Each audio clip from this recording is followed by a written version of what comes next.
ఈ వీడియోలో హిచిమోకో cloud strategy గురించి కంప్లీట్గా తెలుగులో అయితే ఎక్స్ప్లెయిన్ చేస్తా. వీడియోని స్కిప్ చేయకుండా లాస్ట్ వరకు అయితే చూడండి. అండ్ ఇక్కడ చూసినట్టయితే ఇండికేటర్స్కి అయితే వెళ్ళండి.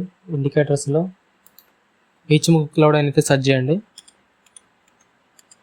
అండ్ ఇక్కడ కనిపిస్తుందా హిచిమోకో క్లౌడ్ అనే స్ట్రాటజీ, ఇక్కడ కనిపిస్తుంది కదా హిచిమోకో క్లౌడ్ అని, దీన్ని క్లిక్ చేసేసుకోండి. అండ్ నెక్స్ట్ ఇంకోటి ఏంటంటే హిచిమోకో క్లౌడ్ ఇండికేటర్ ప్రతి ట్రేడింగ్ ప్లాట్ఫామ్లో అయితే ఉంది. అండ్ ఇది ఒక హిచిమోకో క్లౌడ్. దీంట్లో చిన్న సెట్టింగ్స్ అయితే చేసుకోవాలి. ఇక్కడ కనిపిస్తుంది కదా, సెట్టింగ్స్కి వెళ్ళి స్టైల్స్లోకి వెళ్ళి conversion line, base line, locking span ఉంది కదా, ఈ మూడు అయితే ఆఫ్ చేసేసుకోండి. వేరే సెట్టింగ్స్ అయితే ఏం చేయకండి. ఈ మూడు ఆఫ్ చేసేసుకొని ఓకే క్లిక్ చేయండి. సింపుల్గా ఉంటుంది. ఇంకోటి ఏంటంటే ఇది క్రిప్టోలో కానీ, ఫారెక్స్లో కానీ, స్టాక్స్లో కానీ ఏ మార్కెట్లో అయినా సింపుల్గా వర్క్ అవుతుంది. ఈ స్ట్రాటజీ చాలా సింపుల్గా ఉంటుంది. ఓకే, ఇక్కడ కనిపిస్తున్నట్టు ఎప్పుడైతే ఈ క్లౌడ్కి పైన క్యాండిల్స్ ఫామ్ అవుతాయో ఇది ఒక అప్పుడొక అప్ ట్రెండ్ అయిపోతుంది. ఇది ఎప్పుడైతే మార్కెట్లో క్యాండిల్స్ ఈ క్లౌడ్కి కింద ఫామ్ అవుతుందో అప్పుడు ఇది ఒక డౌన్ ట్రెండ్ అయిపోతుంది. అండ్ ఎంట్రీ ఎప్పుడు తీసుకోవాలో చూద్దాం. ఇక్కడ కనిపిస్తున్నట్టు ఎప్పుడైతే మార్కెట్లో ఈ క్లౌడ్కి పైన ఒక గ్రీన్ కలర్ క్యాండిల్ అయితే ఫామ్ అయిపోయింది, ఇప్పుడు కాదు ఎంట్రీ తీసుకోవాల్సింది. ఈ క్యాండిల్ కన్నా ఈ క్యాండిల్ని క్లోజ్ చేసుకుంటూ ఇంకో క్యాండిల్ ఎప్పుడైతే ఫామ్ అవుతుందో గ్రీన్ కలర్ క్యాండిల్, అప్పుడు ఎంట్రీ తీసుకోండి. ఇక్కడ కనిపిస్తున్నట్టు చూడండి, ఈ క్యాండిల్ ఇంకా ఇది క్లోజ్ చేయలేదు.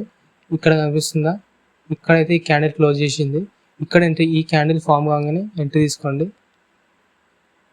లాంగ్ పొజిషన్కి వెళ్ళి ఇక్కడ స్టాప్లెస్ ఎక్కడ పెట్టుకోవాలంటే ఈ క్లౌడ్ కింద స్టాప్లెస్ పెట్టేసుకోండి.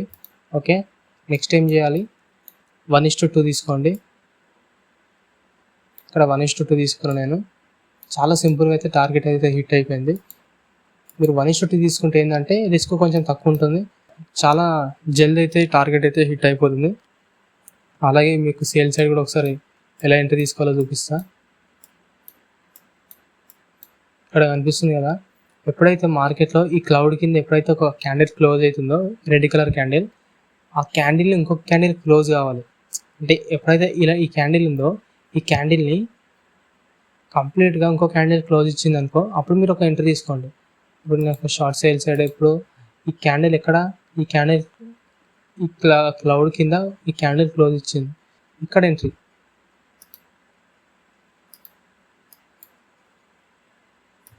ఇక్కడైతే ఎంట్రీ తీసుకున్నా, స్టాప్ లాస్ సేమ్ మన క్లౌడ్ పైన పెట్టేసుకున్నా. ఇక్కడ చూసుకున్నట్లయితే చాలా వరకు ఫాలోయింగ్ అయిపోయింది.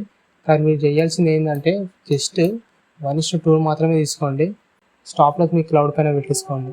అండ్ చాలా మందికి ఇంకో డౌట్ ఏంటంటే ఈ స్ట్రాటజీ ఏ టైం ఫ్రేమ్లో వర్క్ అవుతుందని. ఏ టైం ఫ్రేమ్లో అయినా సరే ఈ స్ట్రాటజీ మంచిగా వర్క్ అవుతుంది. స్కాల్పింగ్లో అయినా కానీ, స్వింగ్ ట్రేడింగ్లో అయినా కానీ, డే ట్రేడింగ్ అయినా కానీ. ఇక్కడ కనిపిస్తున్నట్టు ఇది ఒక 1 minute టైం ఫ్రేమ్ చూసుకున్నట్టయితే ఇది ఒక 1 minute టైం ఫ్రేమ్లో అయినా సరే చాలా బాగా వర్క్ అవుతుంది. ఓకే, అండ్ ఒకవేళ ఇది ఒక 1 hour టైం ఫ్రేమ్లో చూసుకున్నట్టయితే ఇది ఒక 1 hour టైం ఫ్రేమ్లో కూడా చాలా బాగా వర్క్ అవుతుంది. 1 dayలో చూసుకున్నా కానీ చాలా మంచిగా వర్క్ అవుతుంది. కానీ అనిపిస్తుందా, 1 dayలో అయినా సరే మంచిగా వర్క్ అవుతుంది. చాలా సింపుల్ కూడా ఉంటుంది.